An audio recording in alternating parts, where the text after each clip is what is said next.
Hello my dear wonderful children, this is Shikha Arora and today we are going to start with class 7 science chapter number 1, that is nutrition in plants. So let's get started.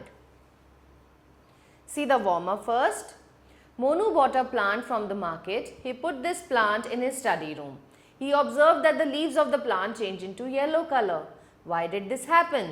Let's understand this by another example. तो मोनू एक plant लेकर आया और उसने उसे अपने study room में रख दिया और वो क्या देखता है कि थोड़े टाइम बाद उसकी लीव्स जो है वो येलो हो गई। ऐसा क्यों हुआ? ऐसा इसलिए हुआ क्योंकि प्लांट अपना फूड नहीं बना पाया। प्लांट को फूड बनाने के लिए सनलाइट की ज़रूरत होती है। उसने उस प्लांट को अपने रूम में रख दिया लेकिन उसको सनलाइट प्रोवाइड नहीं करी। How do you feel if you do not have food for a day or two? You may feel exhausted and weak. Think of a young child who is deprived of food for a few days. Will the child survive and grow? The answer is no. All living things need food to survive. Food is very important for all living beings. Without food, they cannot survive. तो यही तो बात हुई उस plant के साथ कि वो प्लांट अपना फूड ही नहीं बना पाया। जब वो फूड नहीं बनाएगा तो उसे एनर्जी कहाँ से मिलेगी? जैसे अगर आपको एक दिन खाना नहीं मिले तो आप कैसे फील करते हो? लो एनर्जी फील करते हो ना? ऐसे ही प्लांट्स भी लो एनर्जी फील करते हैं। They are not able to make their food. अगर वो अपना फूड नहीं बना पाते तो उनको भी कोई काम करने की एनर्जी नहीं मिलती है। Nutrition in plants, the process by which an organism takes in food and utilizes it to carry out different life processes is called nutrition. So nutrition plants के अंदर ही नहीं, animals में भी होता है। आप भी खाना खाते हो, एनिमल्स भी खाना खाते हैं, इसी तरह प्लांट्स भी फूड कंज्यूम करते हैं और वही प्रोसेस जिसकी वजह से वो फूड को टेक इन करते हैं और उसको यूटिलाइज करते हैं to carry out various life processes, इसे ही हम न्यूट्रिशन बोलते हैं। Nutrition is important life function of all living organisms. Various organisms obtain food in different ways. On the basis of obtaining food, there are mainly two modes of nutrition. One is called as autotrophic mode of nutrition and other is called as heterotrophic mode of nutrition. Now as the name indicate, auto का मतलब होता है self, tropic मतलब nutrition, जो अपना खाना खुद बना सके।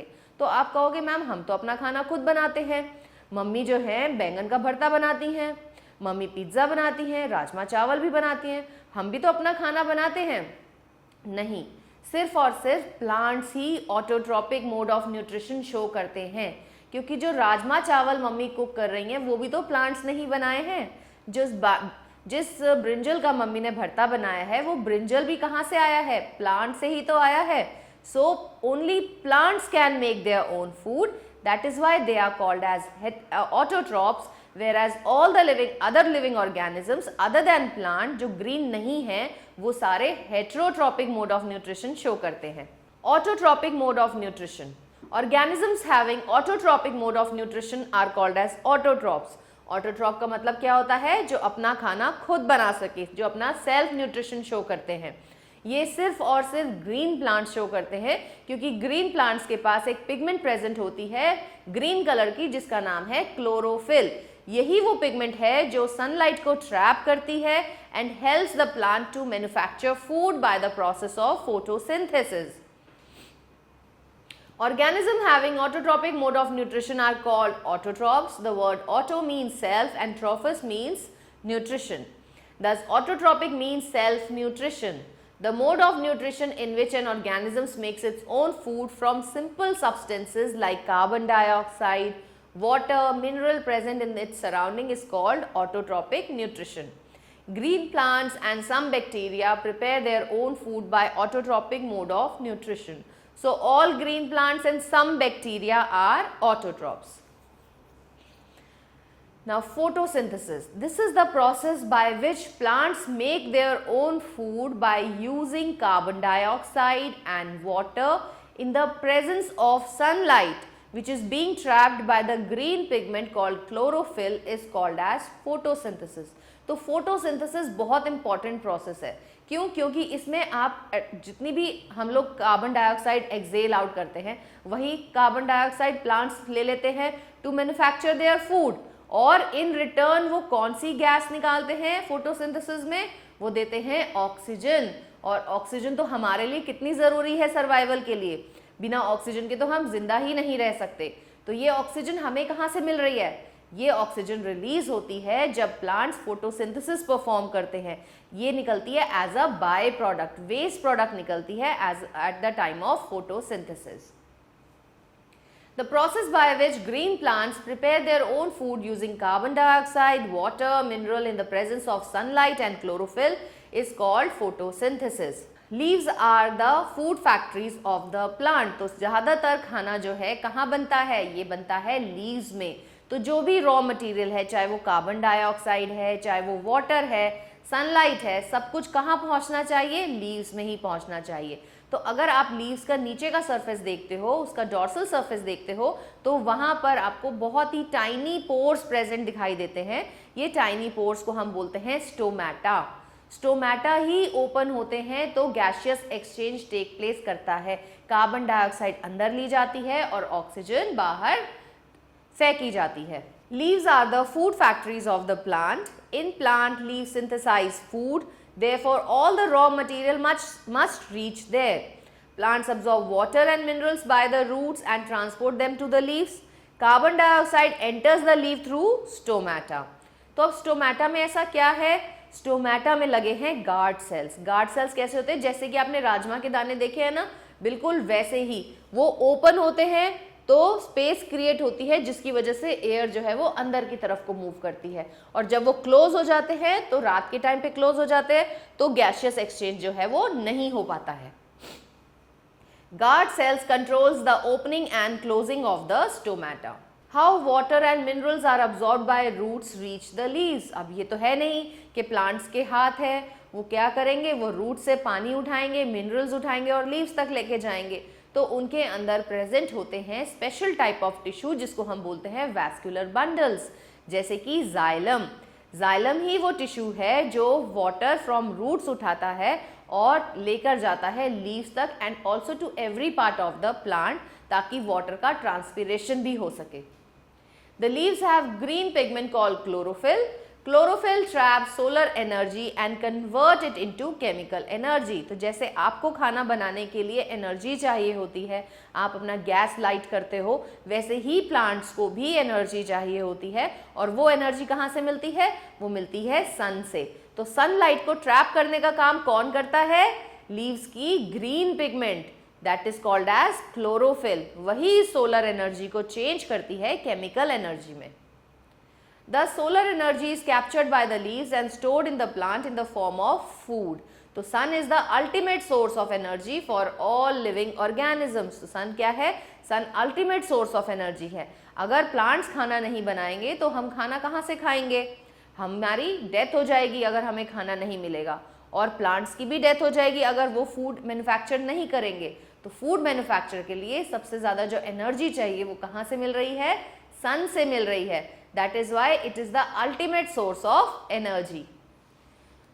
What would be the life on earth in the absence of photosynthesis? As I have already discussed कि अगर photosynthesis नहीं होगा तो life will not be possible on earth. During the process of photosynthesis, oxygen is released. Food prepared by the plant is glucose, जो कि plant में store किया जाता है इन दी फॉर्म ऑफ स्टार्च। तो जैसे कि आप आलू खा रहे हो, राइस खाते हो, तो इसके अंदर बेसिकली क्या होता है? स्टार्च। क्यों? क्योंकि प्लांट्स जितना फूड बनाते हैं वो बनाते हैं ग्लूकोज की फॉर्म में। जितना यूज होता है उनके लाइफ प्रोसेसेस में उतना यूज हो जाता है, लेकिन जो बच जाता है वो स्टोर कर लिया जाता है प्लांट्स में इन the form of starch. In different parts of the plant like leaves, stems, roots, etc. The process of photosynthesis can be given in a short as carbon dioxide plus water, sunlight की presence में, chlorophyll की presence में, it makes starch plus oxygen. Now children, have a look on the activity to show that carbon dioxide is essential for photosynthesis. तो इसमें हमें एक experiment किया है जिसमें हम ये शो करेंगे कि कार्बन डाइऑक्साइड है तो ही प्लांट खाना बनाता है। तो आप क्या करोगे? आप एक पॉटेड प्लांट लोगे और उसकी एक हेल्दी लीफ को आप सिलेक्ट करोगे। Cover half of the leaf in a transparent beaker containing caustic potash. अब कॉस्टिक पोटैश का क्या फंक्शन होता है कि ये वहां पर जितनी भी कार्बन डाइऑक्साइड उस बीकर में प्रेजेंट है उसको ये अब्सॉर्ब कर लेगा। Wait for 5 to 6 hours, take out the leaf and test it for the presence of starch। तो हम क्या देखेंगे कि जो पार्ट ऑफ लीफ हमने डिप की हुई थी कास्टिक पोटैश में वहां पे स्टार्च ब्लू ब्लैक कलर नहीं देता विद आयोडीन, लेकिन जो पार्ट एयर में था उसने खाना मैन्युफैक्चर किया, वहां पे स्टार्च बना, तो वो स्टार्च जो है आयोडीन के साथ रिएक्ट करके ब्लू ब्लैक कलर देगा। इससे हमें पता चल जाएगा कि फोटोसिंथेसिस जो है वो तभी होगी जब कार्बन डाइऑक्साइड मिलेगी।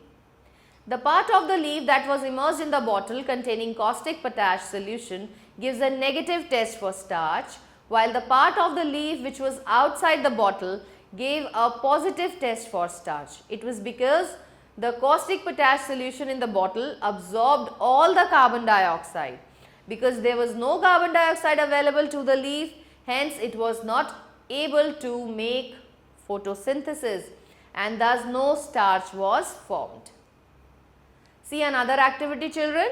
Green leaves synthesize food in the form of starch. तो इसमें भी हम क्या करेंगे, हम एक healthy green leaf को select करेंगे from a potted plant और उस leaf को हम boil करेंगे in a hard glass beaker for 5 to 10 minutes to break open the cells.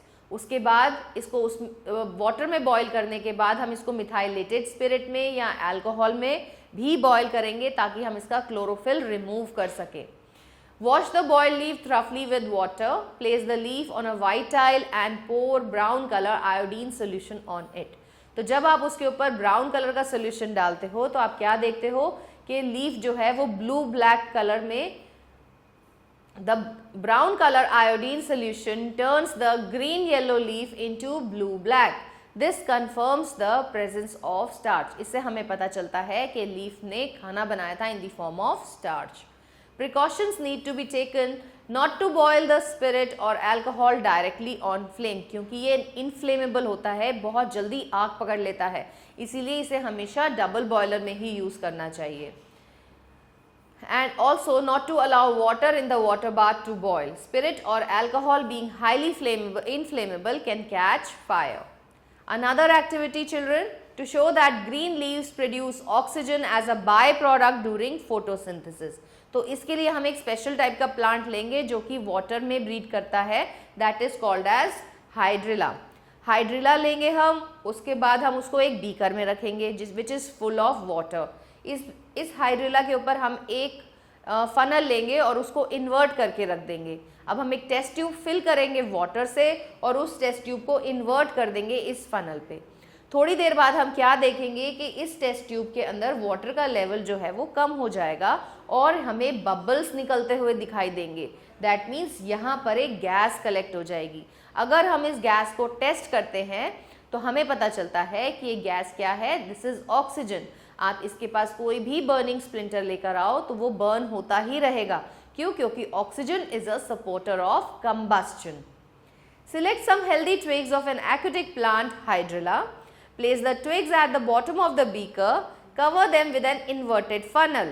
Fill the beaker with water and invert a water-filled test tube on the stem of the funnel. Keep the setup in sunlight near the window. Observe the changes occurring in the inverted test tube. When the setup is placed in sunlight, bubbles appear to rise in the water of the test tube. These bubbles displace water such that after some time the test tube gets filled with a gas. When this gas is tested by bringing a burning splinter near the mouth of test tube, the gas ignites the splinter and thus supports combustion. तो इससे हमें पता चल गया जो gas release हुई है वो है oxygen. Visit a greenhouse if there is one or near your house. Observe how they maintain the plants. Find out how they regulate the amount of light, water and carbon dioxide to grow plants. Now children, importance of photosynthesis. Photosynthesis एक natural process है जिसकी वजह से oxygen release होती है atmosphere में। यही वो ऑक्सीजन है जो दूसरे ऑर्गेनिजम्स यूज करते हैं for the purpose of respiration. Photosynthesis ही वो एक लौता प्रोसेस है जिसमें से एटमॉस्फेयर की कार्बन डाइऑक्साइड जिसे हम एक्सेल करते हैं वो यूज की जाती है to manufacture food for the plant. ये फूड अगर हमें नहीं मिलेगा तो हम जिंदा नहीं रह सकेंगे। तो photosynthesis is very important for our survival too. Photosynthesis enables green plant to prepare their food which they use for the growth and survival. The extra food gets stored in the form of starch in different parts of the plant. All animals depend on plant for their food directly or indirectly. Oxygen, which is essential for the survival of living organism, is produced during the process of photosynthesis. Animals breathe in oxygen and breathe out carbon dioxide, which is used by green plants to prepare their own food. This process maintains the oxygen and carbon dioxide balance in the atmosphere. Heterotrophic mode of nutrition. अब children animals जो होते हैं या कुछ ऐसे plants होते हैं जो नॉन ग्रीन होते हैं। अगर वो ग्रीन है तो कोई बात ही नहीं, उनके पास क्लोरोफिल है, वो अपना खाना खुद बना सकते हैं। लेकिन कहीं बहुत सारे प्लांट्स ऐसे होते हैं जो ग्रीन कलर के होते ही नहीं हैं। तो जब वो ग्रीन कलर के नहीं हैं, उनके पास क्लोरोफिल नहीं है, क्लोरोफिल नहीं है तो they are not able to manufacture their food. तो वो दूसरे प्लांट्स के ऊपर डिपेंड करते हैं टू गेट देयर न्यूट्रिशन। ऐसे मोड ऑफ न्यूट्रिशन को हम बोलते हैं heterotrophic mode of nutrition. Animals and non-green plants that have heterotrophic mode of nutrition. Organisms having heterotrophic mode of nutrition are called heterotrophs. The word hetero means other and trophos means nutrition. Thus, heterotrophic means nutrition obtained from others. The mode of nutrition in which an organism cannot make its own food from simple substances but obtain the food prepared by plants directly or indirectly is called as heterotrophic nutrition.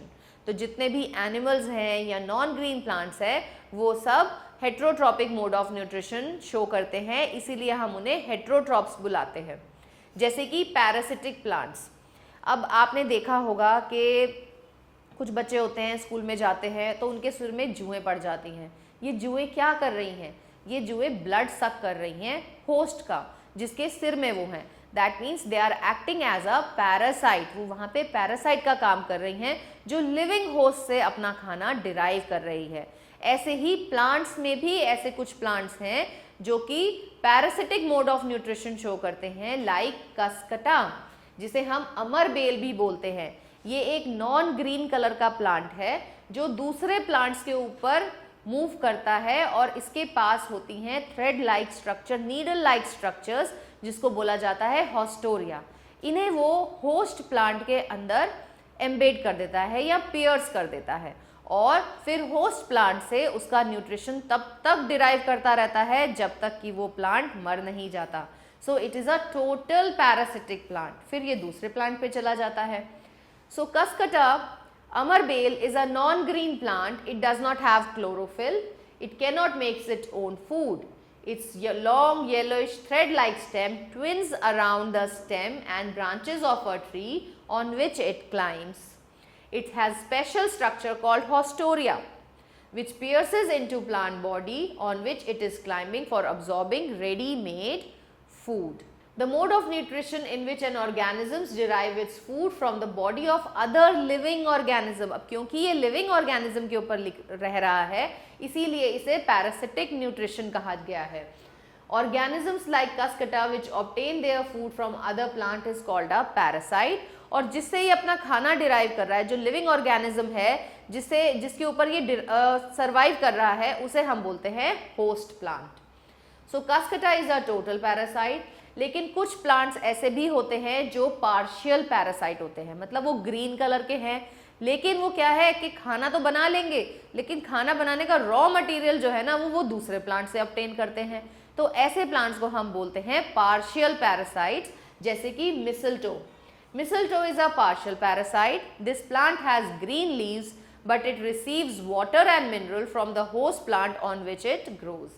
Then only it can synthesize its own food. Then we have saprophytic plants. Children, saprophytic plants वो होते हैं जो dead and decaying organisms पे फलते और फूलते हैं। जैसे कि आपने फंजाई मशरूम को देखा होगा। मशरूम जो है वो डेड और डिकेइंग मैटर के ऊपर होता है या जहाँ पर बहुत ज़्यादा डैम्पनेस होती है, वुड रखी है, वुड के ऊपर बहुत ज़्यादा डैम्पनेस है, तो वहाँ पर हम क्या देखते हैं, ओवरनाइट में मशरूम्स उग जाते हैं। ये शो करते हैं saprophytic mode of nutrition, that means ये डेड और डिकेइंग मैटर से अपना न्यूट्रिशन डिराइव करते हैं। तो ये क्या करते हैं, ये डेड और डिकेइंग मैटर को सिंपल सब्सटेंसेस में चेंज कर देते हैं और अपना न्यूट्रिशन उससे ले लेते हैं। ये उसके ऊपर एंजाइम सिक्रीट करते हैं जिसकी वजह से वो सोल्यूशन फॉर्म में आ जाता है, फिर उसके बाद ये उसको ईजिली अब्जॉर्ब कर लेते हैं। During the rainy season, we see umbrella-like patches growing on rotting wood. These are non-green plants called mushrooms. Let us find out what type of nutrition they need to survive and from where they get them. Sapro means rotten. Mushroom secretes digestive juices on dead and decaying matter and convert it into solution.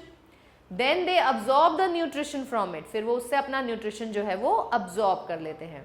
The mode of nutrition in which organisms obtain its food from dead and decaying organic matter is called as saprophytic nutrition. Non-green plants from which food occurs from dead and decaying organisms or dead plants and dead animal body or other decaying organic matter are called saprotrophs. Fungi and many kinds of bacteria are saprophytes. Now, activity. To culture the bread mold, take a clean, washed and dry petri dish. उसके ऊपर आप एक slice of bread रख दो, उसको हल्का सा moist कर दो और थोड़े दिन के लिए उसको ऐसे as it is छोड़ दो। तो आप क्या देखोगे कि उसके ऊपर ब्रेड मोल्ड का डेवलपमेंट हो जाएगा, मतलब फंगस जो है वो डेवलप कर जाएगी। तो ये ब्रेड अब वो क्या कर रही है, वो इस ब्रेड से अपना न्यूट्रिशन जो है वो डिराइव कर रही है। Keep the setup in the open air near a window for 3 to 4 days. After 3 to 4 days, use a hand lens to observe the blade slice. Scratch the surface of the slice and observe it under a microscope. Record your observation. तो हमें क्या पता चलता है कि वहाँ पर cotton like mass का growth हो जाता है, which is due to fungal growth. Now children, a very important type of plants are insectivorous plants. इनको हम carnivorous plants भी कहते हैं। कभी आपने सुना है कि plants भी animals को consume करते हैं? Yes. They are also insectivorous, वो इंसेक्ट्स को खाते हैं। अब ऐसे प्लांट्स इंसेक्ट्स को क्यों खाते हैं भाई, ये भी ग्रीन कलर के होते हैं। They can manufacture their food by the process of photosynthesis, लेकिन ये ऐसे सॉइल में ग्रो करते हैं जहां पर नाइट्रोजन की डेफिशिएंसी होती है, मतलब नाइट्रोजन की कमी होती है। तो उस नाइट्रोजन की कमी को पूरा करने के लिए ये इंसेक्ट्स को कंज्यूम करते हैं, so that their nitrogen requirement can be met down. Insectivorous plants are the abnormal plants because despite being green, they are unable to synthesize their food. They are mostly found in marshy places which are deficient in nitrogen. In order to meet their needs for nitrogen compound, they depend on small insects. The insects are killed and consumed by them, which is enrich proteins. इसके examples है Nepenthes. Nepenthes मतलब pitcher plant या फिर Venus fly trap. तो आप देख सकते हो कि जैसे ही इंसेक्ट यहाँ आके बैठेगा, इसकी दोनों लीव्स जो है वो क्लोज हो जाएंगी, फिर वो इंसेक्ट के ऊपर ये अपना डाइजेस्टिव जूस सिक्रीट करेंगे और उसको कंज्यूम कर लेंगे, और जो वेस्ट मटेरियल होगा उसके बाद ये खुल जाएंगे और वेस्ट मटेरियल जो है वो बाहर फेंक दिया जाएगा। Nepenthes, Drosera, Venus fly trap and Utricularia are the examples of insectivorous plants. Pitcher plant has is leave modified in the form of pitcher. तो इसमें क्या होता है, पिचर प्लांट मतलब निपेंथेसिस, इसमें एक घड़े की तरह इसकी शेप होती है जिसकी एक लिड होती है। जैसे ही इंसेक्ट इसके घड़े के ऊपर आके बैठता है, ये लिड जो है वो बंद हो जाती है, तो इंसेक्ट जो है इसके पिचर में जाके गिर जाता है और वहाँ पे प्रेजेंट होते हैं डाइजेस्टिव जूसेस, जो उस इंसेक्ट्स में से सारा इंपॉर्टेंट सामान जो है वो अब्जॉर्ब कर लेते हैं और जो अनरिक्वायर्ड सामान है उसे वो बाहर एक्सक्रीट आउट कर देते हैं। Symbiotic plants. चिल्ड्रन, अब कुछ प्लांट्स ऐसे होते हैं जो दूसरे प्लांट्स के साथ रिलेशन में रहते हैं two mutually benefit each other. ऐसा ही एक सिम्बायोटिक रिलेशनशिप हम देखते हैं एल्गी और फंगस का। इसमें algae being green in colour manufacture the food, और वो फूड वो फंगस के साथ शेयर करती है, और fungus being non green in colour वो रॉ मटेरियल प्रोवाइड करने का काम करती है और प्रोटेक्शन प्रोवाइड करती है एल्गी को।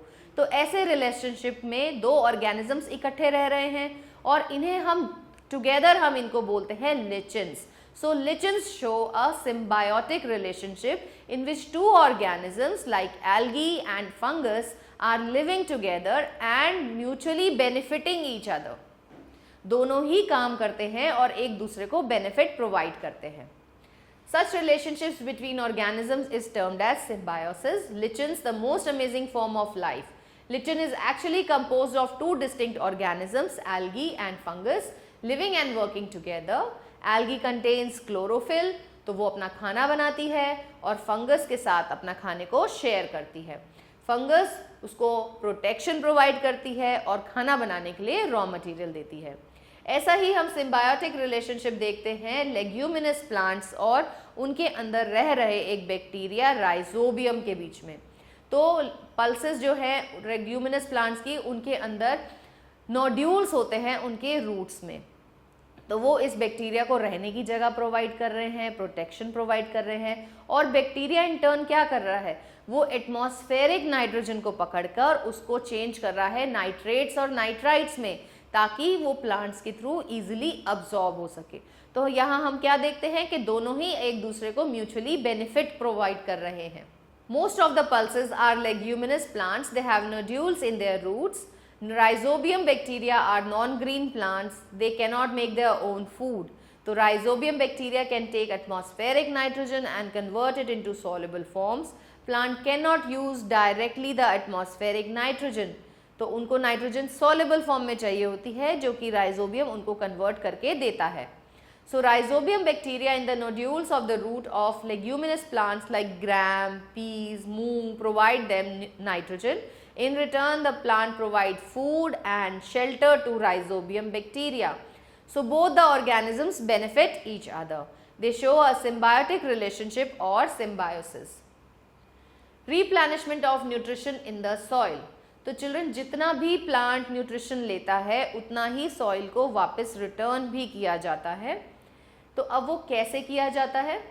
You have learned that plants absorb mineral nutrients from the soil. So अगर हम प्लांट्स वहाँ पे बार बार उगाते रहेंगे तो सॉइल जो है वो डेफिशिएंट हो जाएगा न्यूट्रिएंट्स में, और न्यूट्रिएंट्स तो सॉइल को प्रोवाइड करने ज़रूरी हैं, तभी तो प्लांट्स उसके ऊपर डेवलप कर पाएंगे। तो हम वो कैसे करते हैं? Keeping land fellow. तो हम क्या करते हैं, हम एक सीजन के लिए लैंड को एज इट इज छोड़ देते हैं ताकि वो अपने न्यूट्रिएंट्स को रीगेन कर सके। This is called as land fallow. During this period, the soil regenerates its lost nutrients by the action of microorganisms present in the soil. This makes the soil ready for next crop rotation. दूसरा हम process क्या कर सकते हैं, हम crop rotation कर सकते हैं। मतलब हम इसमें डिफरेंट टाइप के क्रॉप्स उगा सकते हैं, वो भी ऑल्टरनेटिवली। जैसे एक बारी हमने वीट उगा लिया, तो एक बारी हमने लेग्यूमिनस प्लांट्स उगा लिए। तो लेग्यूमिनस प्लांट्स क्या करेंगे, वो सॉइल को एनरिच कर देंगे, तो फिर हम अगले साल फिर से वीट उगा सकेंगे। तो इस प्रोसेस को हम बोलते हैं क्रॉप रोटेशन। एडिंग फर्टिलाइजर्स, अगर आपको लग रहा है कि सॉइल डेफिशिएंट है किसी भी मिनरल में, तो हम उसकी वो मिनरल डेफिशिएंसी को दूर कर सकते हैं बाय एडिंग द फर्टिलाइजर्स, जो कि ज़रूरत पड़ने पर प्लांट को क्या प्रोवाइड करते हैं, nitrogen, phosphorus and potassium. Children, have a look on new words. Nutrition, the process of obtaining and utilizing food. Autotrophic nutrition, nutrition in organisms that can prepare their food from simple inorganic molecules. Saprophytes, organisms feeding on dead or decaying plants and animals. Parasites, organisms living on or in the body of other living organisms. Heterotrophs, organisms that depend directly or indirectly on plants for food. Symbiosis, the relationship between plants mutually helping each other. Now children, have a look on summary. Nutrition is the process of getting food. Nutrition for an organism can be autotrophic or heterotrophic. The green plants are autotrophic. They manufacture their own food from carbon dioxide and water in the presence of sunlight through photosynthesis. The roots help plants to absorb water from the soil. and stomata present in leaves that helps them to absorb carbon dioxide from atmospheric air. Some organisms such as mushrooms show the saprophytic mode of nutrition, and some like lichens show symbiotic mode of nutrition. There are some insectivorous plants that are either aquatic or found in soils deficient in nitrogen. Have a look on the exercise, children. First question says choose and tick the correct option. Plants store food as starch. खाना बनता हमारा glucose की form में है और store starch की form में है. The mode of nutrition shown by mistletoe is partial parasite. Color given by starch with iodine is blue-black. Which of the following is an insectivorous plants? तो यहाँ पे ये सारे ही insectivorous हैं. Insectivorous plants are mostly found in soil deficient in nitrogen.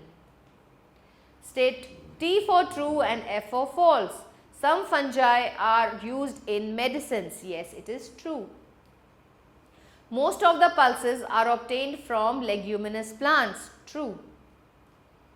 Cuscuta is a host. नहीं, वो एक parasite है. Lichen and algae and fungus show a symbiotic relationship. Yes, it is true. In desert plants, green stem carry out photosynthesis. बिल्कुल, it is true. Now see the fill in the blanks, children. The component of food which are necessary for our body are called nutrients. आप यहाँ पे nutrients लिखेंगे. Green plants synthesize their own food themselves by the process of photosynthesis. Dash is the mode of taking food by an organism and its utilization by the body. This is called as nutrition. Dash gas is produced during photosynthesis. This is called as oxygen. Organisms that are dependent on other for their nutrition are called heterotrophs. Dash are the tiny pores present on the surface of leaves and are surrounded by guard cells. तो इसको हम लिखेंगे stomata. Organisms which derive their nutrition from dead decaying matter are called saprotrophs. With this, we have come to the end of this chapter. Hope you have understood this chapter nicely. Stay tuned for the new video. Till then, goodbye.